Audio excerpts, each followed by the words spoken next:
Hello? We're here to see you. Thank you. No, they need to come. Oh, they need to come. Yeah.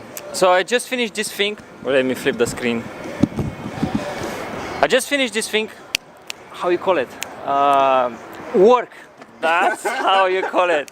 Just finished work. You know, ones who know me better know.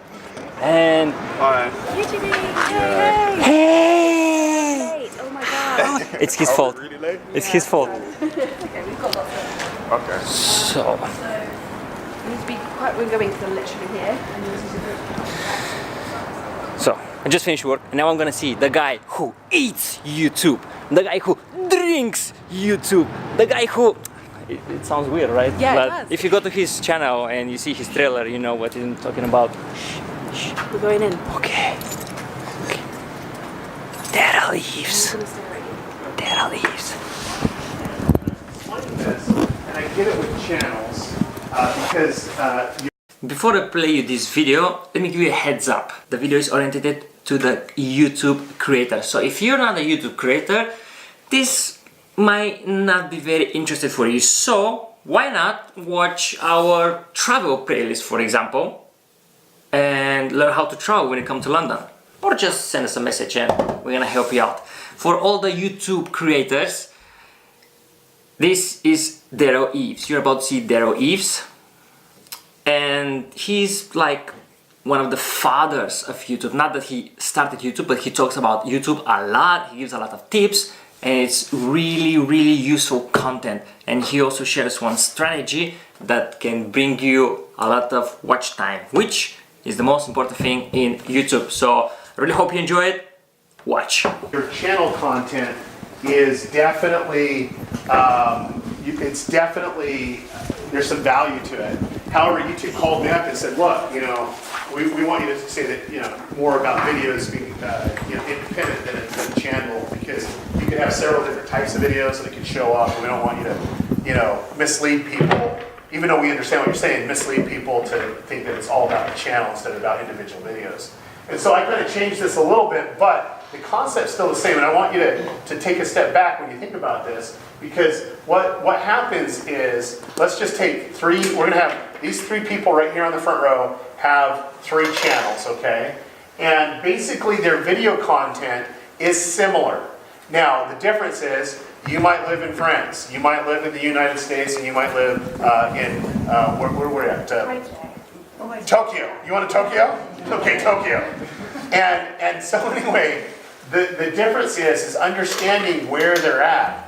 Now you'll find that if you look on your YouTube page on a desktop, that you'll see related channels. Have you ever seen that? And you see channels that are there. Now when you first start out, it'll probably be like Jake Paul and PewDiePie and all this other stuff. It's because YouTube doesn't have enough data on your channel and your videos. But as you age, it starts to change. Now, you have 150 some odd thousand subscribers on your Learn English? 130 on the Learn English. Okay, the Learn English. Has your recommended channels changed as you got bigger? Yeah. Okay, and the thing about it is, when you understand that it changes, I want to explain what that is. And this is where the disconnect was when I was explaining it before, because when you actually upload a video, it's similar to other channels uploading video. And it's similar content, it has similar viewer behavior, and it also has similar subscribers. Okay, so if your content that you're uploading from your channel is similar to another channel, what's YouTube most likely going to do? It's going to show it as a related content, right? And what happens when you do it more consistently? Does it not happen more consistently that you're actually building an audience at the same time? That's how it works. And so what happens is, yes, it's an individual channel and individual videos, but you can carry more weight, that you have a higher probability. The highest probability of your video being found is on your own content. So when someone's watching a video, if it's related and you're from your library, that you have a highest probability of showing up. The second would be, how is the viewing behavior of the person that's seeing it? Because what they're seeing and what their history of what they watch on YouTube and what they engage with on YouTube makes a difference. And then 2, in that video, what's all the viewer histories and what are they most likely to watch. That helps figure out what's next. But if your content is similar and you have a similar audience and you have subscriber crossover, you have a higher likelihood that that video is going to show up. Okay? And there have been channels that work together to say, okay, you're going to do a video on this, I'm going to do a reaction on that, and I'm going to do a video on this, and you're going to do a reaction on that, and guess what happens? They grow together. Okay? I like to use Matthias, not only because he's a friend and client, but he's probably one of the most talented YouTubers I've ever come across. Matthias started a channel several years ago, and him and his wife have another channel and decided, hey, let's do this again. And they wanted to bring their family in, their brothers and brother-in-laws, and really start to build an empire. So what they decided is, you know what, we need to create a power cluster of content. And what they did was they were able to start 4 new channels. And at that time, what they would do is figure out, okay, we're going to make a video on this, and then Team Edge is going to do this, and then we're going to react to it on this, and then Battle Universe is going to be here, and before you know it, they're starting to grow. I think the last time the last time I looked at their stats, they're like at 200 and something million views a month. That's a lot of money. And that doesn't include any brand deal from there. And so what it was doing is it's working with this model of when videos come out, these videos that are related, and that is the highest traffic source, is suggested videos. It's the highest traffic source and the most effective traffic source to achieve what YouTube wants, which is more watch time. Money. What's that? More money. Well, more watch time equals more money for them, right? And the longer that someone stays on YouTube, more ads are served. But that's where it is. It's like more watch time. It's a corporation. It is. Company, so. It is. And it's like everything else. Sometimes they make some pretty interesting decisions. But there's a video I have on my YouTube channel. And this is something that I don't care if you're a creator that has the most amazing content. If your thumbnail is not clickable, and what I mean by that, it's not engaging, and it doesn't pull a viewer to say, I'm interested in this, and click on it, then you're not going to get seen. And so if I was going to spend more time on one thing on your content, it would be this. Now, there's an art to this, and it takes time. And it takes time to know what works and what doesn't work. And what I found is there's the guy that actually does Team Edge, his name's Fred. I actually have a video, gives a full presentation on it. Go to my YouTube channel and download that, or just watch it. But he explains exactly how to pull it in, and they literally spend hours on their thumbnails, if not days sometimes.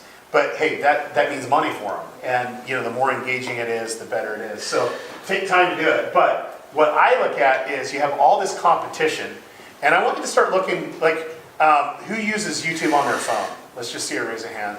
Okay, and is that most of the time that you do that? Okay, if you don't, I want you to start doing it. And the reason why is because when you start to understand how it's put together and how the layout is, you'll know exactly what you need to do for for the content you're creating. So this is a YouTuber from Poland. I'm actually going to go visit. I'm going to her wedding, her and her husband, future husband's wedding here in a week or two.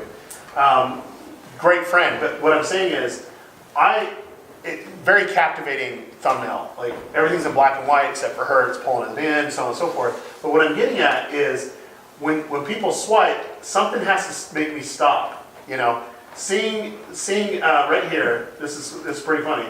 Like this is not the most engaging thumbnail, but I want to know what it's about because it has Mark Hamill, who is the Last Jedi. Acting funny. I'm like, okay, what is this? And then the reaction of the person from Wired magazine just kind of like, what? Like he's being who he is, I guess. But I think the most important thing is really working on your thumbnails. And so take time. I think it's like a 50-minute presentation, but it's well worth it because he actually shows you how to actually make engaging thumbnails. Okay, and so on. Suggested video traffic on all your channels.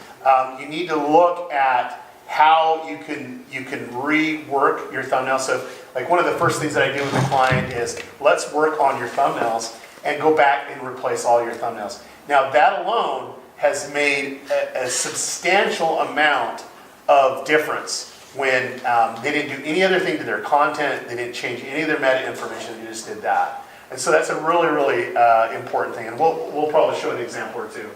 Oh, go ahead. If you were suggesting someone go back and replace their thumbnails, how far back? Like, How big's your library? Like, yeah, quite big. Go all the way back. I've got several videos I've gone all the way back and start doing it page by page. Yeah, what I would do, if you don't have that much time, just designate, I'm going to do 4 extra thumbnails a week, or 5 extra thumbnails a week. And what I would do is to see what's your highest performing videos. Even a video that gets no views anymore, completely dead and buried. I probably wouldn't do that. Okay. If they're getting some views, but if it was a good video and it got views before, maybe I would refresh it, where if I'm doing the thumbnail, I might as well refresh the title and add some tags, and maybe it'll get started and get some views. But yeah, I definitely would do that. Was there another question over here? I was going to suggest you could do it by playlist as well. So if you've got That's a great idea. Have different color schemes. So doing it by playlist is another factor. But one thing I like is real-time analytics, and I like to click on what was the most viewed in the last 48 hours, and it shows you results of 20 different videos. Those videos I look at, okay, maybe I don't want to mess with this one because it's actually performing, but what happens if it has a better thumbnail? And you can gauge that, and if you get a higher conversion, then boom, let's go for it. YouTube also has tools to actually do A/B testing. It's just only with a couple clients that I've had that. So. Are you able to? Because on one of my videos that did really well, the thumbnail isn't like optimized, but if I change it to try and see if I can optimize it and get a better engagement and performance. If it doesn't really have that effect, am I able to change it back? Absolutely, yeah. Even without having the initial image, the original image. But it was coming from is it a custom thumbnail or is it just a thumbnail? It's a custom thumbnail. Okay, you can. I don't have that thumbnail. Yeah. You just go to your channel page, you click on the video, hit edit, and then roll over where it says custom. It'll say download image. Just hit that, and you'll be fine.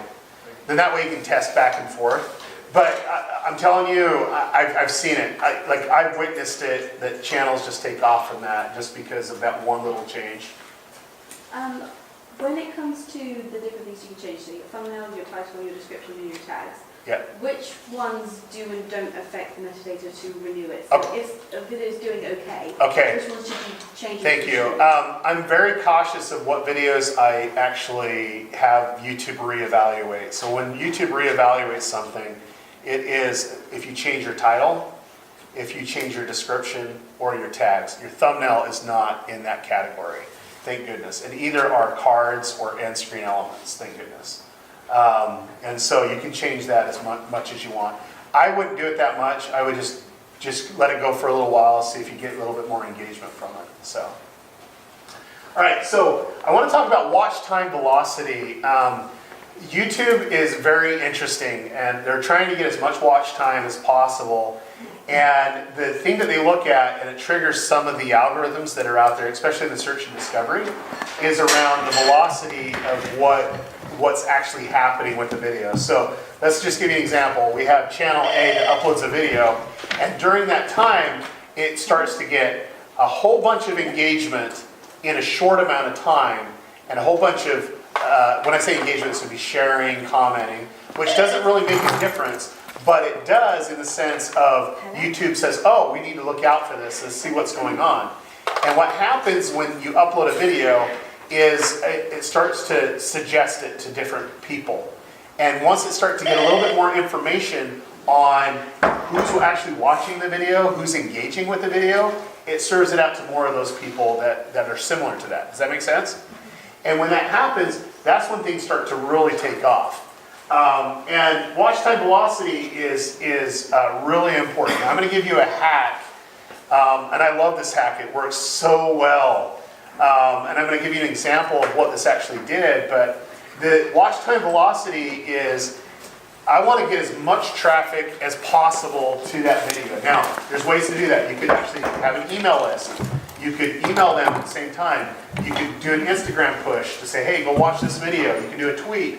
You know, you're doing all these things all at once, and it's just sending people to that one specific video.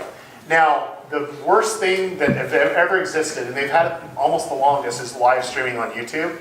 They still can't figure that out for some reason, but it's getting better. One of the tactics that I use is a live stream velocity push, which is I don't do this every time. I might only do it once a month or on very special videos, which would be our hero videos. I had a set of clients that this time last year, which is, I got a humbling text, but this time last year, they had 0 subscribers. This year, in 1 year, 1 full year, they have 2 million subscribers. 600 million video views. And I'm just so glad to be a part of just a small little part of, you know, helping them navigate a little bit. I mean, they're super, super, super talented. When they reached out to me, and they had a very, very special video that they made, and they want to say, hey, we want this to be one of our most watched videos, and you have any ideas for us? I says, well, there is this one hack that we can do, and I explained it to them. I says, this is what you need to do. You need to start a live stream. You need to get all your subscribers coming. You know, make it very known that you're doing a live stream. And on the live stream, you're going to talk about the video you're about to release. And in that video, you're engaging with people. You're on for about 30, 35 minutes. A lot of people are coming on, getting them really hyped about this video. And then say, okay, we're going to go live. Let's go live. And then go over to the computer and hit publish. And I said, okay, you guys can go. Here's the link in the chat. Go ahead and go to it. You know, let's do a countdown. We've got 30 seconds, and we're all going to cut the stream. We're going to all watch it at once. And then, you know, we'll engage with you on comments. And what they did is they put the live stream in, pushed the video over, or people over to the new video, ended the live stream, made it private. Really important that you make it private. Don't make it listed, because if it's a public video, then it competes with the video you just released.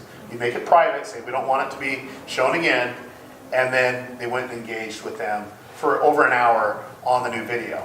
So what did it do? Well, this is the new video.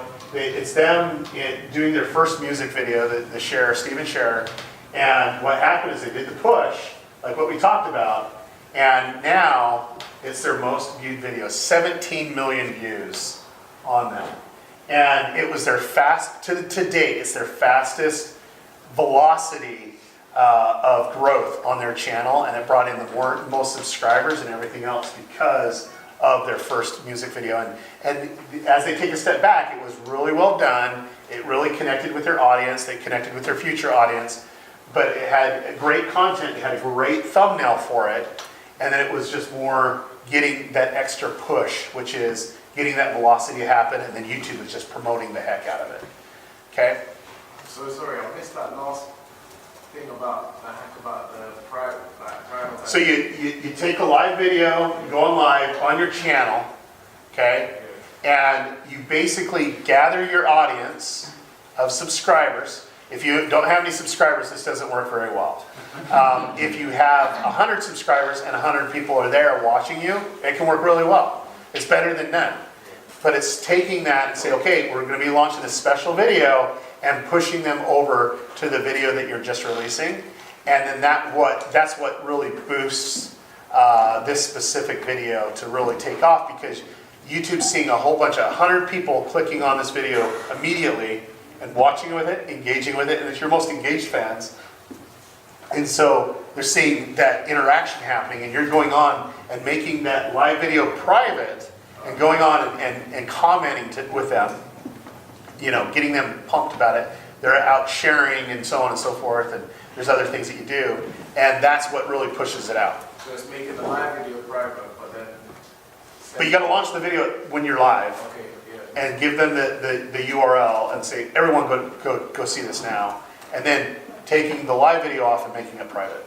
Does using the live stream on YouTube is also better for the algorithm? For example, if you have like more followers on Instagram and you do the live stream on Instagram and then... Yeah, like, can you actually swipe up to go? You can do the same thing. It's not that using it, the live stream on YouTube will make... The concept is, like, this is on YouTube, gathering them on YouTube, but if you do it from Instagram and have them push over, it is taking them from one platform onto another, which is really good if you can get them to do that. There will be people that say, I don't want to stay on Instagram, and they don't go see it. If they're already on YouTube, they have a higher probability of doing it. So I would test it both ways. With your market, it might work better on Instagram, but you have to test it out. And data doesn't lie. Data tells us exactly what we need to see. Is there another hand up there? For the live algorithm, what I understood, correct me if I'm wrong, is the idea making a video having many watches at the same time. So YouTube finds out that you have published a new video, and because you have like 100 or 10,000 people watching it, after you release it, that's why it boosts this video. Yeah, it's basically saying there's a lot of interest in this video. It's happening right now and it's higher than normal. Let's go ahead and suggest it out to more people that are similar to the people that are actually watching this and go from there. And then there's a thing that's in beta. I don't know if it's been released. Like, I get the beta tests and stuff like that, but it's showing how many people are watching it live. You have your videos, views, and it says these people are watching live. Can we use other platforms to boost this, let's say? Yeah, she was just asking about Instagram, and you can do the same thing. Twitch, Facebook. Yeah. Listen, as Facebook owns Facebook and Instagram, they don't want you to leave. They make it hard for you to leave, right? And if you have a big audience, yeah, absolutely do it on there, and you can push it over.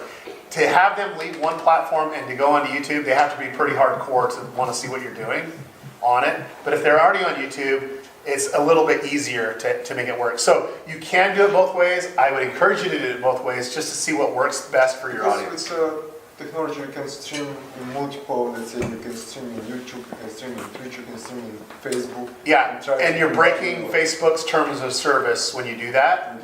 And when you break YouTube's, I'm sorry, not YouTube's, but Facebook's term of service, they can delete your account. So why would you want to do that, right? So you got to look at every aspect of what's acceptable for Facebook, because like I was doing that, and they're like, oh, we just updated our terms of service, you can't do that anymore. I'm like, so there's yeah. Sorry, you can't dual stream. You can't dual stream. Like you can, it's possible, but it's breaking the terms of service of Facebook. So when you do that. I do that sometimes too.